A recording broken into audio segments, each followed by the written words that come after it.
Hi, everyone. My name is David Leclerc. I'm the host of the ChUG podcast. I am here today with Ryan Duggan, senior scientist at AbbVie. And our guest today is a very good friend. We've known him for many years. He actually did his postdoc here at the University of Chicago before leaving. And he is now part of the Coulter Group. He is the commercial product manager. He has been in charge recently of the newly released cell sorter, the CytoFlex SRT, with Coulter. And we wanted to invite Mr. McCracken to discuss just how these instruments gets designed, where the input from the users come from, what are the constraints, and what are the goals of the companies whenever they think about generating these new machines. So, James, thank you so much for your time, and thanks for sharing your insights with us. Yeah, I'm happy to be here. Again, I haven't seen you guys like live or in video form for years now, and it's not cool. I miss it. I know. You know. And maybe a point of clarification before we get started. The ChUG podcast is not supported by Coulter or any players in the industry. It's not supported by the University of Chicago. It's not supported by MOM. Nobody really supports the ChUG podcast. So it's not a... well, that's not true. I mean, viewers support us, at least in spirit or by watching the show, but, no financial input from anybody. Yes. But we can say whatever we want. This is not a sales and marketing call for you guys. I'm not here to sell sorters. All right. Not today, anyway. So let's get started. Can we get started with just where we left off? So you last time we met, what I remember is you made a really smart move. You leveraged your local core facility to get training on a MoFlow that landed you a job in another core facility. And then let's talk about that and talk to us all the way to your current position. Yeah. So I guess when did I start in Chicago? Must have been around 2005, 2006, right, when I found myself at University of Chicago. And yeah, I was doing my postdoc in a tumor immunology lab in the Department of Surgery there.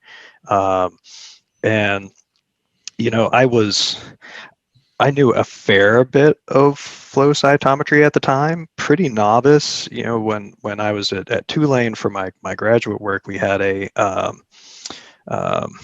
what did we even have there? I don't remember the model, but it was like a 4-color instrument, and had a pretty good time with that, doing a little bit of T-cell characterization, but it wasn't a big part of my work there at the time. But my project in the tumor immunology lab was heavily into flow cytometry and heavily into multicolor and heavily into intracellular staining. So I kind of had to pick up a lot of that pretty quick. And I think the thing that I started to realize was that I knew this a little bit coming in, but I really didn't care to become my boss, to become a principal investigator, right? It just didn't seem to suit me, and so I was looking for other roles, other possibilities where I could take some of the science that I still liked working with and learning about, and making it less me writing grants and investigating really deeply, right? Which just wasn't for me. So I looked into things like patent law and all sorts of other weird paths. And then one day, actually, my wife was like, well, I keep seeing all these job postings from people who make the flow cytometers that you use. They're looking for people to work out in the field and help people set up assays and stuff. That seems like something you could do. So yeah, that does sound like something I could do. So I started looking around at those, um, and through looking in roles like that, I found a role at the University of Louisville in Louisville, Kentucky. There's a group there that was opening up a new core, and they had some instrumentation. They had a MoFlow. They had a BD-LSR2 with, I think, like 8 to 10 colors installed there at the time. They had a few things and they were growing, but they didn't have a really big user base. Didn't have like a program to help teach people how to use them and things like that. So yeah, I applied for that, and yeah, you guys were kind of instrumental in that, because I had, they wanted somebody to run a sorter. I had certainly sat in on plenty of sorts in my time there, sitting in the basement and at the in the lab, but actually setting it up, running it myself, no, very little experience. So I remember being down there with Ryan and spending an hour or two just to kind of get an idea of what am I getting myself into, and yeah, it got me enough to get my foot in the door there, and then between that and as with so many of these flow jobs, right, learning on the job, and some actual training where I live now in Colorado, right, with the Beckman Coulter guys, to learn how to run and align those and get the work done. That's what kind of landed me in Louisville. Yeah, that's I totally forgot about that whole because I now vividly remember standing in the hallway outside of the flow lab, and you're saying like, yeah, I've got this interview and I need to demonstrate some kind of capacity to run a MoFlow. Can we get a crash course? I'm like, sure, yeah, no problem. So I mean, yeah, I'm glad that helped. Yeah. And B, you probably already had a foot in the door because you know how to pronounce Louisville properly. So that doesn't hurt. Right. Yeah. And no, it definitely helped. It at least, made it clear, well, I know what the parts are. I know where, and I think, being honest and being clear about, well, I know where the gaps in my knowledge are too, and what I need to do to fill them in. Which So is how long did you end up staying at Louisville? 5 years. So that was from, boy, when did I leave? As we get older, right, it's harder and harder to nail down what those years are. But yeah, I stayed about 5 years there, and then yeah, so I moved here to Colorado to work for Beckman Coulter in 2016 or so. So I spent about 5 years in Louisville, and that was a fun 5 years, honestly. Started out really small lab. It was, me and an analyzer and a sorter. And eventually grew up to like, me and 1.5 staff people and some more instrumentation. Started getting into Luminex assays, even though they weren't really flow cytometry, right? We find those in a lot of cytometry labs just because I think they overlap really well, right? It's still fluorescence stuff, and we all understand fluorescence. Sorry, that was just a pretty typical flow core setup. University, a group of PIs, users, things like that. Yeah, mostly. I think where it differed a bit there was it's it was just getting established, right? So there weren't a lot of like high level users kind of already in place, right? So a lot of kind of personalized training early on there for people who had projects that really needed to take off. Um, and but yeah, fairly typical. I'd say the difference between there and like Chicago was, for the analyzers in Chicago, it's like, well, yeah, reserve your time, show up, run your samples, take your data, right? A lot of people just operate that way, right? In Louisville, a lot of people weren't real comfortable even with sample prep.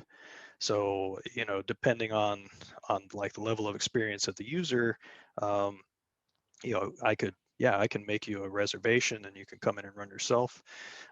If you're not comfortable with that, we can set up to like receive your samples, and then just run it end to end. Receive your sample, do whatever lysis or prep steps we need to do, run them, and then spit out either FCS files for you or at least a first pass at analysis. Would be kind of the way it worked there fairly regularly. Tried to train people to run as much as they could themselves, especially the clinical researchers, because we'd have we were associated with cardiology, and so we'd have samples come in for a study, for example, where someone had a cardiac infarction event, and and then they want to take samples at at the cath lab, and then so many hours after to monitor some biomarkers, and those don't come in from 9 to 5, right? Those come in when they come in, early in the morning, late at night. So had to do a fair bit of training for medical fellows to at least get them to run a few things themselves. A pretty successful state in Louisville. What prompted you to move to Colorado? Or was that the next step, or? Well, I've never really had a next step planned. Right. That's the secret. But I was still kind of really excited by the technology, right? And I don't know, I was browsing around on LinkedIn one day, and I follow quite a few instrument manufacturers because I want to see things that are going on, and new things that are coming out, and webinars and the like. And I saw one day someone post, "Oh, there's an opening in our customer training organization to teach people how to use cell sorters." And I thought to myself, I know how to teach people how to use cell sorters. I could do that. And I don't know, it sounded exciting to I wasn't necessarily looking to like get out. It was a good job and I was enjoying it, but there was something really interesting to me about working for the manufacturer and starting to have maybe some influence about what things are going to be present on the next generation of instrumentation, or and it's kind of it was a way for me to get some more contact with more people, I think, too. I used to think I was like wholly an introvert, and now I don't think that's quite correct. And the past year and change has certainly taught me that too. So, I got to meet, a lot of people at different kind of different points in their experience with the technology. And so it's kind of fun to like teach people at different levels like that too. So that transition then to, say, a company, commercial entity, so you spent certainly your graduate years and postdoc years, academic institution as a user and a doer of science necessarily, and then kind of the flow role, which is a little bit more, it's the science plus administration and training and all that kind of stuff. So how do you think the transition to a more commercial entity and maybe that different structured life at Beckman Coulter work out for you? Well, it's worked out pretty well for me. I can see how it doesn't work for everyone, right? It's I think when I was in Louisville, it was a bit more I don't know, a bit more free in terms of I didn't have a whole lot of I don't know, people like looking over my shoulder at my output or things like that, right? And to be clear, like, you know, in my role here at Beckman, it's not like anyone's like watching to see, you know, how much I get done. If it'd be pretty clear if I wasn't getting things done, but you know, I never had, for example, in my role here, you know, the things you guys see in terms of like brochures we come out with, or things that go up on the web page, or uh, you know, application notes and the like, right? Those are all kind of intensely reviewed, right, from both our like partners in regulatory and in quality management, to make sure they kind of you know, I'm not saying anything that doesn't, you know, I'm not making a claim in a document that isn't supported by work we've done in, you know, manufacturing and testing to say we can meet that. Um, a little less pressure on that to, you know, if I were just advertising my core services there in Louisville, right? I kind of got to write that as I pleased. Um, I'd say the big thing for me that made me nervous moving from, you know, more academic institutions um, to a commercial entity was uh, worrying about those like performance objectives, right? How am I being measured as to whether I'm successful or not? Especially to me, when some of those started centering around like bringing in revenue, right? That kind of made me a little nervous. I'm not a sales guy by nature, right? So having goals around that of you know, bring in X amount a year from a training program was like, well, but what if something happens and nobody shows up? What happens then? So that made me a little hesitant, I guess. Um, but it's worked out well. The thing I do like about it is kind of the opposite of, well, not the opposite, right? The reciprocal of that, which is, you know, having those really clear goals also means it's really easy to say, like, you know, how well you've done in comparison, right?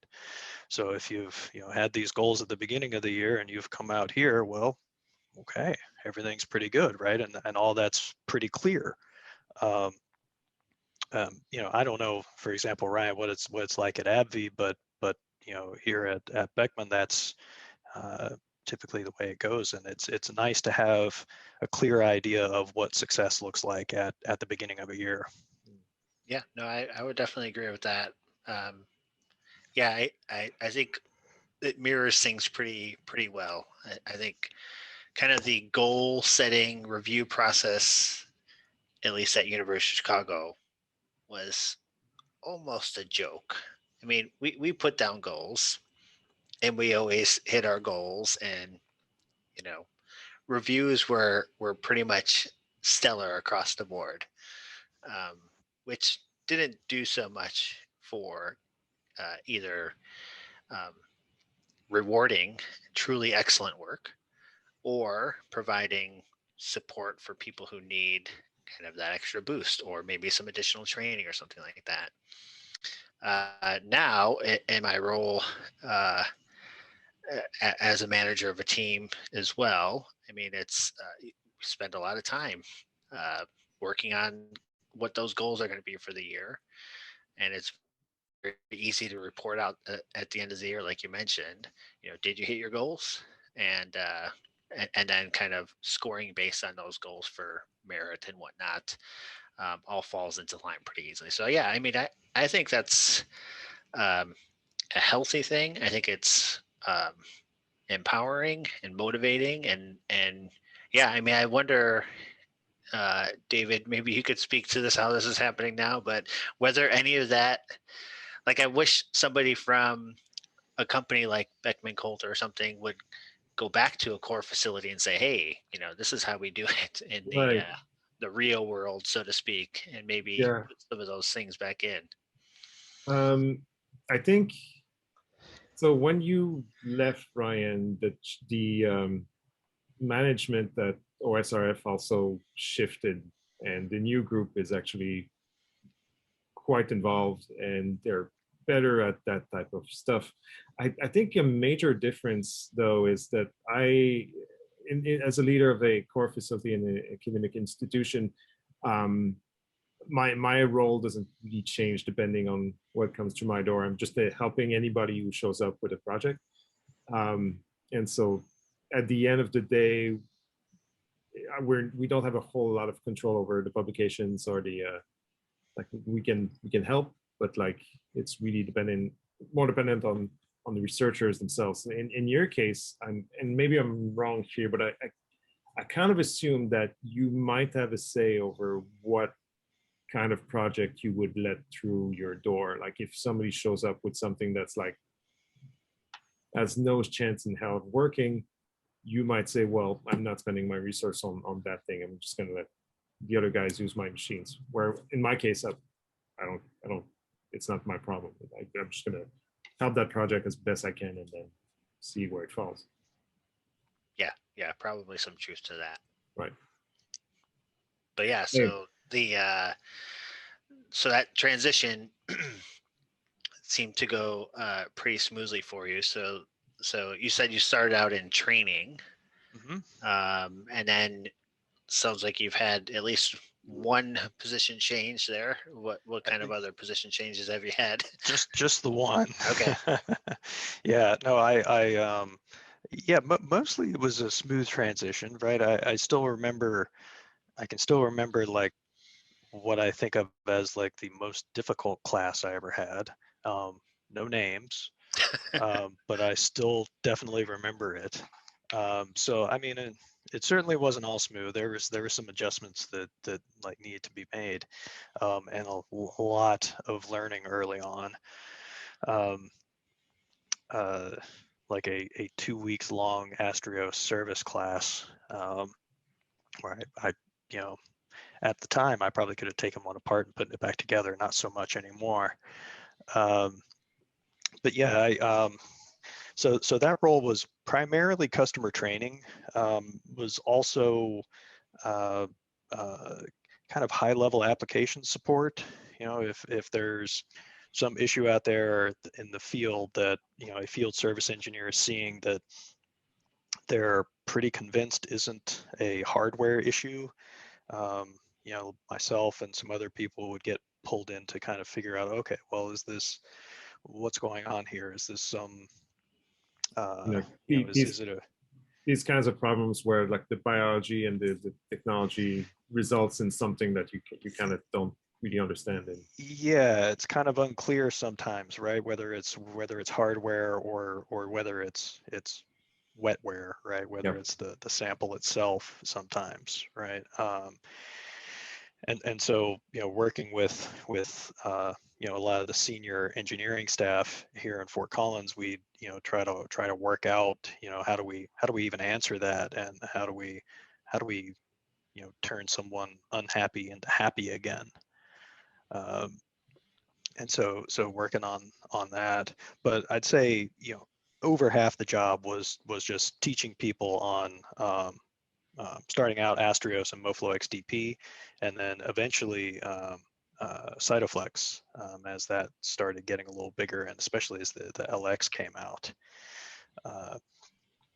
And I guess working in that, I'd started getting called in occasionally to some other projects, right? So doing some things like we kind of have these regular events for different product lines called product line refreshes, where we kind of look at the overall like CytoFlex product line, for example, and say, okay, so what can we do to kind of keep interest high, right? What are some market segments that maybe we haven't emphasized or like tried to push ourselves into in the past that we could do now, and create some material to kind of focus on those areas and generate more interest and generate sales of instruments and new people using our instrumentation in new ways.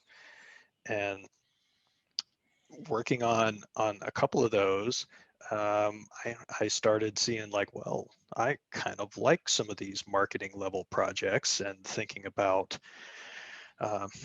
where things fit, like, not just within like, immunology labs, right, which is kind of the most obvious case, right? Easy to sell a flow cytometer to an immunology heavy place, but other things like I don't know, labs that do a lot of work with bacteria, or I don't know, weird oceanography stuff, right? Which I think is kind of fascinating. Like, how do you do that, and how do you get data together to show people that this could work for them? I started finding it really interesting, and then there was an opening within our marketing organization.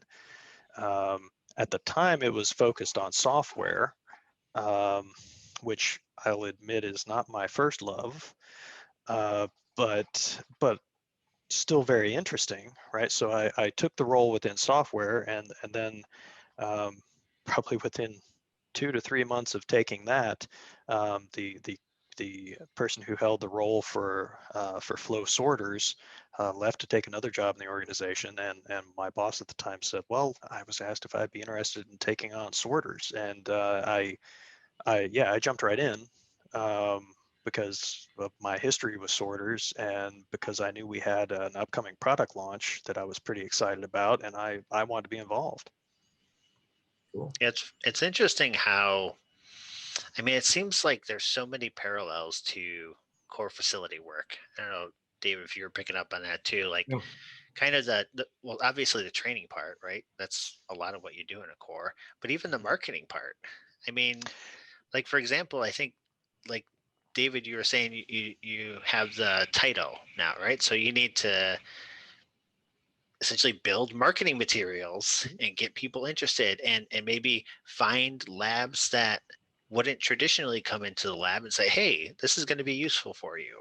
So, I mean, in our case, we were discussing our goals earlier, and one of them I find is, and that I said to myself, is like, whenever I ask money to purchase an instrument, at the end of the year, I need to show that this was a good decision. And so, like, getting funding is fairly easy. The rest of the work is just finding the users that are going to use the machine. In the case of like a new technology, a new cell sorter that's not traditionally used in our facility, then you need to think outside of the box and go find, set your expectations, go find the users that would be interested in this new technology, and then like spread information, meet with the people. It's basically every single decision you make in your facility will basically be built around achieving these goals, including the initial 1 hour training we provide to everybody. Well, that will contain information about the machines I'm trying to push at the end of the day. So it's like it's all linked together to pushing you to this goal that I have. So yeah, I'm pretty much imagining that's the same thing with. Yeah, I mean, I think I was thinking about that, right? Because Ryan brought up the idea of like marketing your services as a core, right? And that's definitely something I did in Louisville, right? I mean, it's not, I didn't have like, brochures and things like I do now, right? But I'd arrange, any research group kind of meeting at the university that was even possibly connected to being able to use a flow cytometer. I had kind of my 45-minute deck, to show up and be like, okay, here's where we are, here's the instrumentation we have, here's some examples of what you can do with this, to try to pull in traffic. Yep. Because yeah, you're right. Especially when you have to cover service contracts, right? You need revenue to come in to cover those service contracts, and but outside of that, it's just it's not nice to see a nice new instrument there and nobody using it, right? We got into this and we get excited by it because we want people to use it. We want people to make advancements, right? We want it to be um, a useful, productive thing. And if it's not, it's sad. The lights went out. And lights, yeah. So yeah, I did do a good bit of marketing of my services while I was at Louisville, and it's kind of similar to the kind of cases I try to make now, right? Of hey, here's a new instrument, here's some example, here's kind of the specifications, and here's some examples of things you can do with this, right? And here's why it's different than what else is in the marketplace, and what and how we've done that, I guess. Yeah. So we're halfway through the mark here with our time together. I wanted to start talking about just how do you guys start thinking about designing new instruments, and what maybe you can start by framing the general field. Like I suppose there's a bunch of talks about patents. I suppose there's a bunch of talks about target audience or target public, target researchers. Can you walk us through like the main features that you're gonna start with? Yeah, I can do some of that. I'd say the big one is, we try to be really focused on the customers and what's needed, right? So looking at, what do people really want to do and accomplish, and how how can we help? How can we put something together that fills a need? So it kind of starts with a lot of that, right? And some of that is generated internally from, or well, not exactly internally, right? But some of it comes from like more big general surveys. Some of it comes from more like one-on-one interview type stuff with people that we consider leaders in the field. So it really kind of starts with that.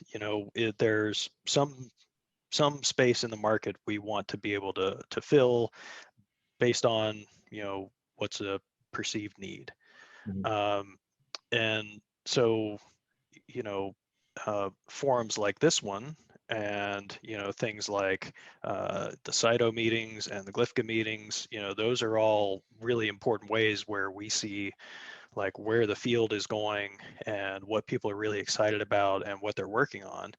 Right. And so not a lot of that kind of live interaction going on right now, but you can do a surprising amount in some of these online meetings as well. And then it's kind of like, well, okay, so we see this opportunity.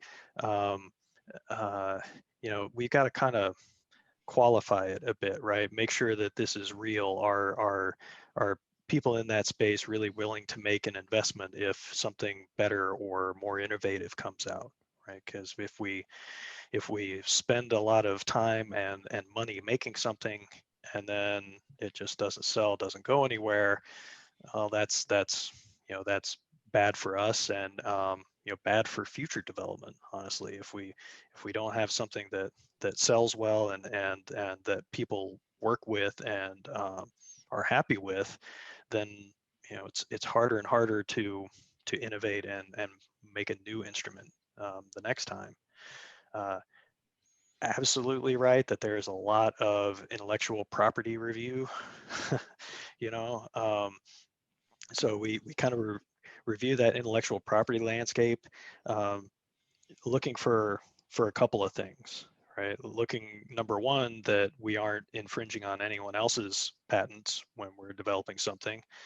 And then also looking in our portfolio of intellectual property to see, like, do we already hold a patent that addresses something that we need to design into the instrumentation. All right, because we don't. It's not always that a patent is created, right, and that the product is actually released from it. Sometimes we have patents that we've developed and gotten that didn't really result in a fully released product, so they're in there to work with. It was about to be my question, because like you were saying, you talk to people, figure out their needs, and then you need to kind of react to it. So I guess it helps when you already have a series of device available and you can just like pick the ones that maybe this might work for this particular problem and be like injected in the project. So I guess it helps you. Yeah, react. and I think it's probably one of the advantages of being at like a larger company, is that we've got this big collection of intellectual property that we already have, right, and it's licensed.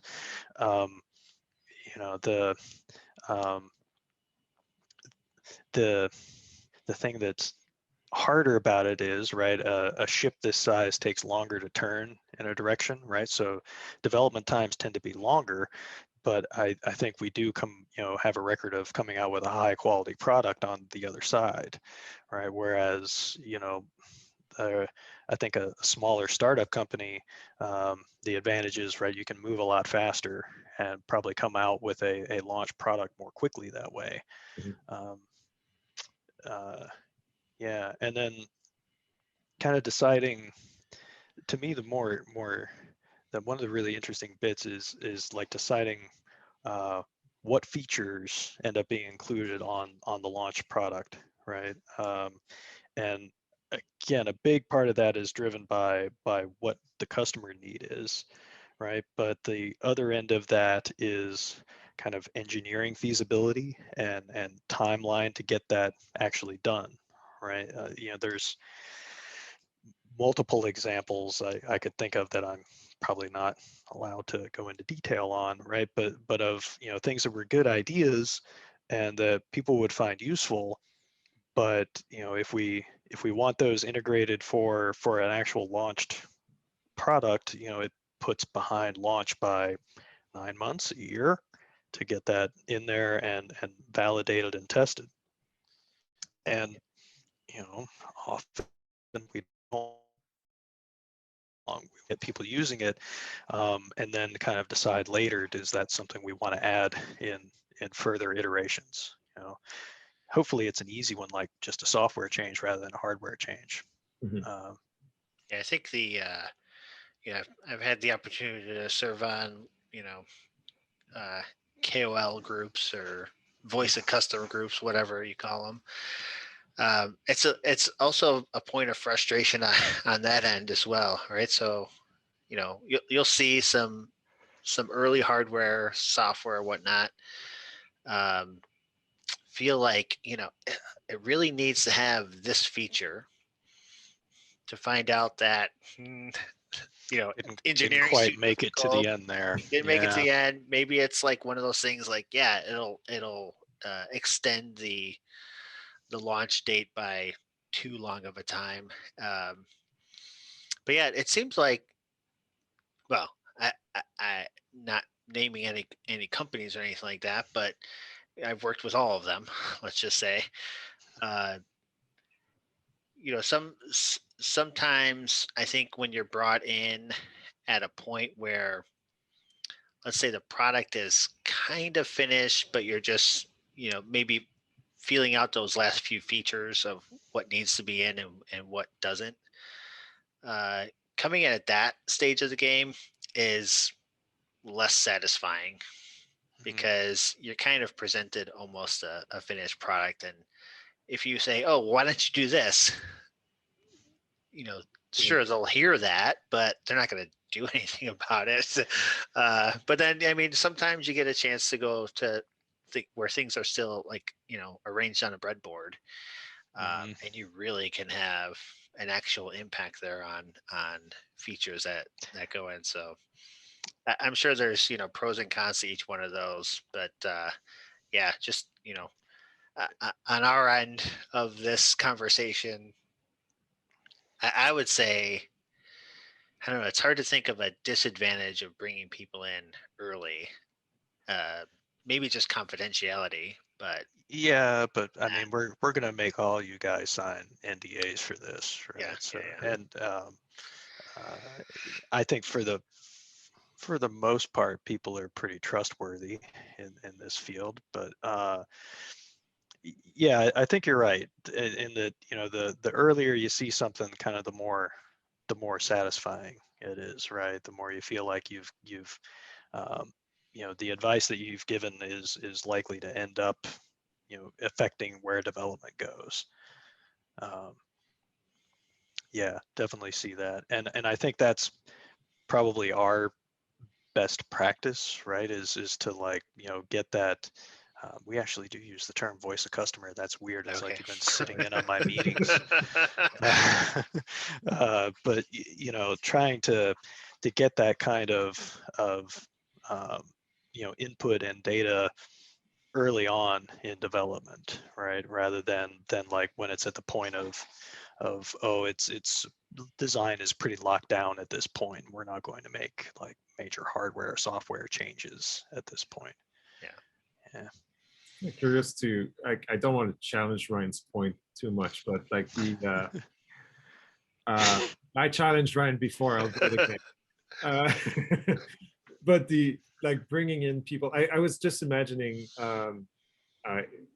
creating my own flow cytometer, say my own cell sorter, and what kind of ideas I would bring to the table, and really quickly you kind of realize that you kind of want what's already there working a little bit better. So it's really hard to find like a new concept that's going to be like field changing or so yeah, I'm kind of curious to see what would be the impact of like really earth shattering ideas to development of an instrument, because you would basically have to build it from the ground, like you. Well, Yeah. here's one thing. Like, I mean, flow cytometry hardware is so good these days that, like you're hinting at, David, it's hard to improve on it. Right? You're not going to get better detectors and lasers and filters and all that. That stuff's like at peak performance. There's not going to be much changes there. I think like the whole usability angle, making things easier, sleeker, more compact, things like that are probably where we've seen iterations and advancements in recent years. And then, of course, like software, kind of drives me nuts sometimes, because it seems like there's so much effort put into building this really cool instrument. And then, 3 months before launch day, they're like, oh, software team, can you like make up a GUI for us so people can actually run this hardware? And like, oh, scrambling to find something and get it to work. So, I mean, the two places that anybody interacts with an instrument is sample input and software. So, like those two areas, it seems like living at this kind of peak performance state that we're in is really kind of the only place left to really make a difference, it seems to me. Yeah, that's tough, because that's the, like I was thinking about that as David was talking about it, and I'm like, it's one of these things where I think maybe sometimes I lack in imagination a little bit, because it's like, yeah, I'd take like exactly what I have now, but make it go faster. And that's with like modern digital electronics, it seems to me like we're as fast as is realistic on like a hardware standpoint. But yeah, making we've especially for like CytoFlex SRT, we put a lot of thought into like making it as automated as we could, and making it I guess I wouldn't say so a complete beginner can use it and sort effectively, right? But making that climb less sharp, right? So learning in Astrios, you'd fly out here to Colorado, and you'd stay for 5 days, and drink all of our delicious craft beer and spend all day with me and learn how to align it and learn how to sort and, you know, all that fun stuff, you know, and SRT, you know, either of you guys, I'm quite confident in a couple of hours, you know, you'd have it figured out and be running your own sorts. And, you know, someone who knows the CytoFlex analyzer software is quite similar.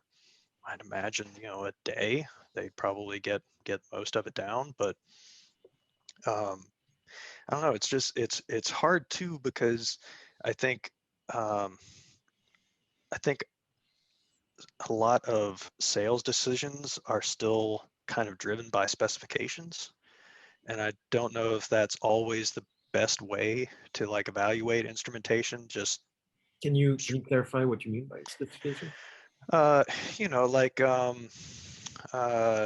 you know, MESF on this instrument for FITC is 70, and on this other instrument it's 50. So the 50 one's better, right? My Well, pet peeve.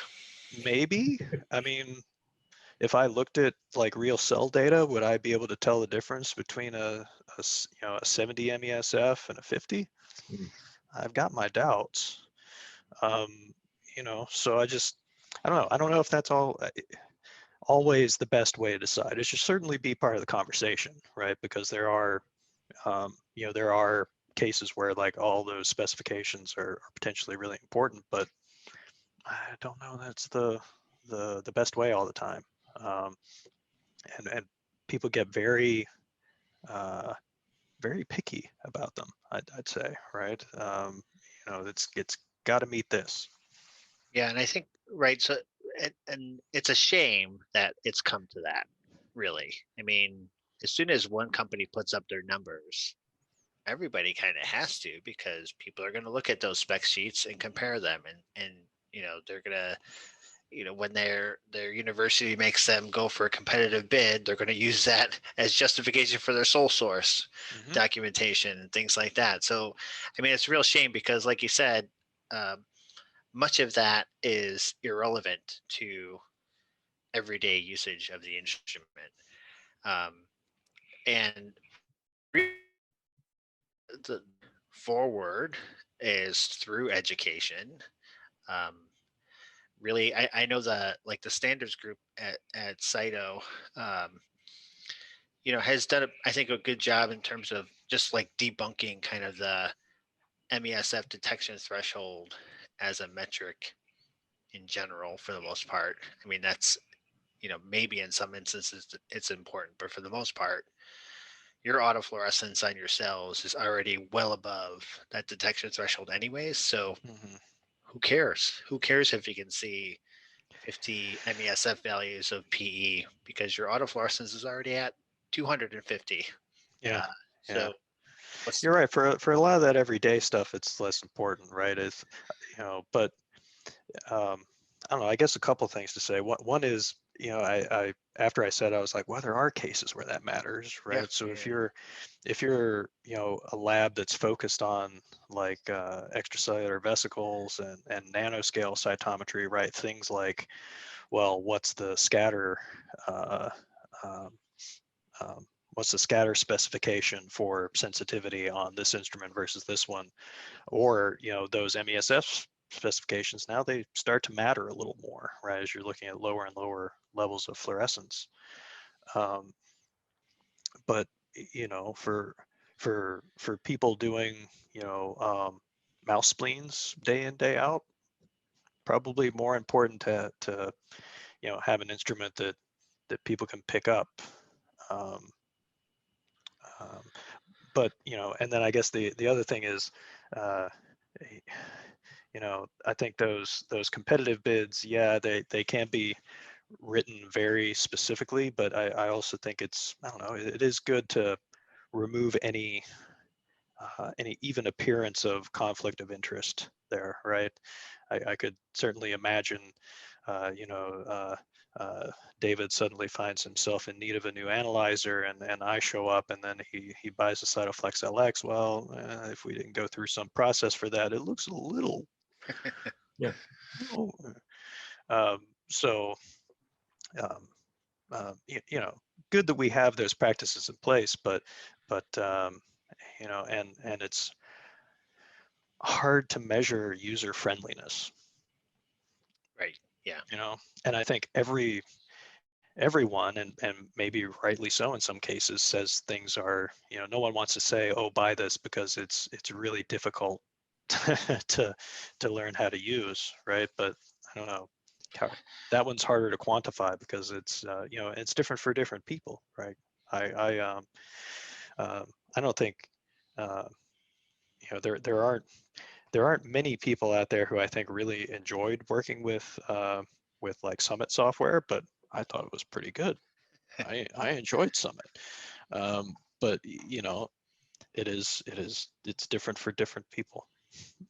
Yeah, I think it you know, kind of gets back to something that I'm adamant on, which is I need to get my hands on the instrument before I'm going to make a purchasing decision, right? So I don't want to compare spec sheets or, you know, as lovely as the marketing materials are, I'm not going to make my decision based off of that, right? So, yeah, I mean, I think that's why kind of a hands-on demo is super important, because then you can evaluate usability features, and I think, you know, qualitative as it is, if I'm the primary user or if I'm going to be training people on how to use this instrument, if I see something that says, oh wow, that will save me time, or that's a nice shutdown procedure or startup or QC or something like that, that makes things really streamlined,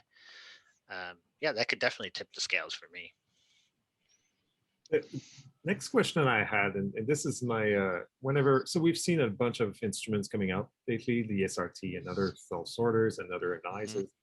And then you look at these features, and in my mind, I'm always trying to figure out what's the market, who are they trying to reach with these instruments. And on my point of view, I have a line of sight issue. Like I don't know the market. I don't know who buys machine. I know I buy some, but then like I have my own set of demands, so I don't know what else people would prefer. So whenever you see a machine coming out and you look at the features that are available on the instruments, are you able to figure out what portions of the market you're interested, or is it like not as, it's more of shotgun approach where these are features that people put on that companies put on the machine and then try and see how that floats? Oh, that's a good one. I'd say in the flow world, right, some things are like what's the term somebody used for me the other day? Table stakes, right?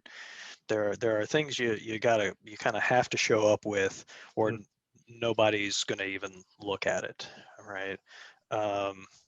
Is that, I don't know this expression. It's table stakes. It's just table like stakes. Yeah, right. Right. So it's like if you want to play on our card game, David, you have to show up with X amount of dollars, or you know, you can't afford to play. Right. Right. We're not gonna let you in if you've only got like $30. Yeah. So things like, you know, for things like you know, for a droplet-based sorter, you know, things like sorting into a 96 well plate. Everybody kind of does that, right? And you're not going to release a what you kind of consider to be like a fully featured cell sorter that doesn't do that, right? When things get more interesting is like, oh, well, now who can do 384 well deposition, right? Okay, that's a bit more so still. You know, requires a little more like proof of accuracy there. And then, you know, oh, specialize that a little bit further, right? Who can do that and do it straight down with uncharged drops instead of the charge drop? Now that's more interesting still. And you know, that to me would like say something like,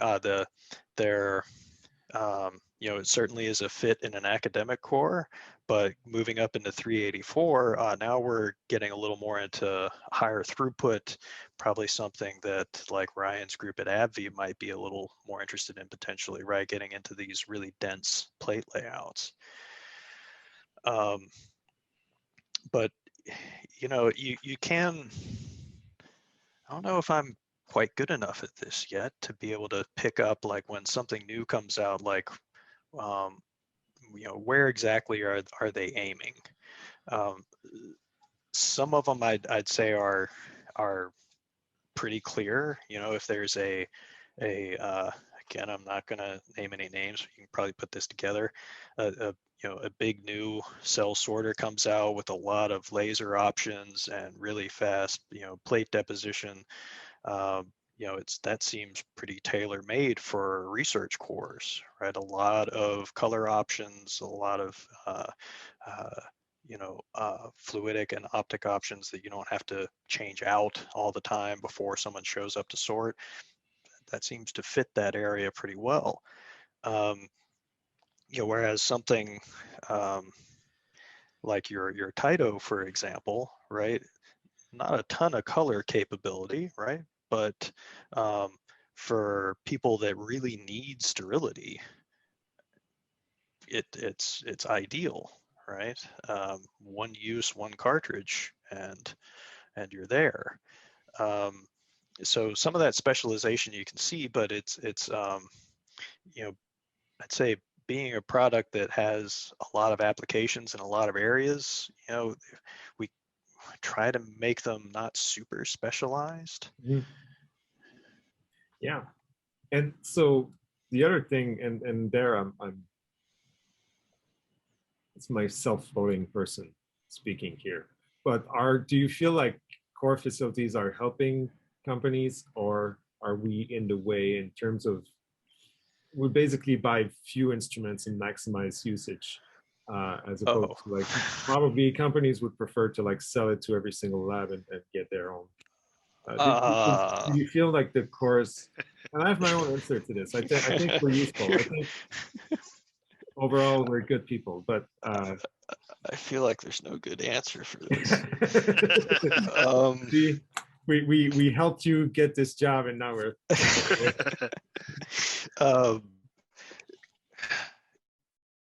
No, I think there's plenty of space in the world for the coexistence of really robust cores and commercially successful products, right? Not everyone needs their own sorter, their own analyzer, right? If you're like in the lab, like running these things daily, getting your experiments done, yeah, then maybe you have some room to get your own, right? But not everyone is to that level yet, but they still need access to instrumentation, right? So people just getting started and feeling out, well, I think my research is taking this direction, and this is the kind of thing that I'm going to need. Boy, it's easier to find that, it's much nicer to find out that no, this isn't the direction it's going after all, before you've dropped X number of thousands of dollars on your own instrument. All right. So no, I don't think we're going to fight. No, I agree with that. I think as a core manager, I don't really mind whenever I see instruments popping up on campus that's not part of my lab, just as long as these machines are used properly. I mean, whenever they buy a machine, the money comes from either the government or a foundation. You don't want to waste those funds. Like, this is just not something you want to do. So I think being in a position in a core facility to have the expertise on pretty much any machine that comes out is actually really helpful for these companies. So like, if I don't have the funds to purchase an instrument for my own lab, I can still recommend the instrument to other groups, and then knowing their needs, I can direct them to the machine that will support them better. So yeah, and I think Right. I think that's exactly right, David. I think, you know, being recognized as the local expert should be that way for the core facility folk. And I think, James, you're not a salesman, so I feel okay saying this, but they don't always know everything there is to know about instrument, its performance, and how it might fit an application.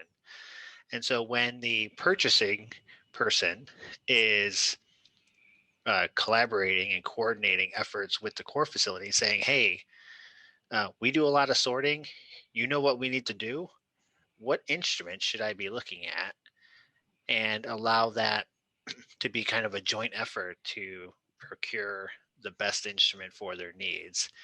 What I don't like sometimes is finding out that uh, a, a random lab bought an instrument, after talking to a salesperson and not consulting the experts in the flow core, finding out that, maybe this instrument looked nice and new and shiny, but maybe it wasn't the best instrument for your needs. But I mean, I think that starts with the core facility personnel, like not being offended that some lab wants to have their own instrument, Yeah. and fostering those relationships so they do feel comfortable coming down and say, hey, I'm looking to get a sorter. I think you can help me pick out the right one, because you already know what we need to do.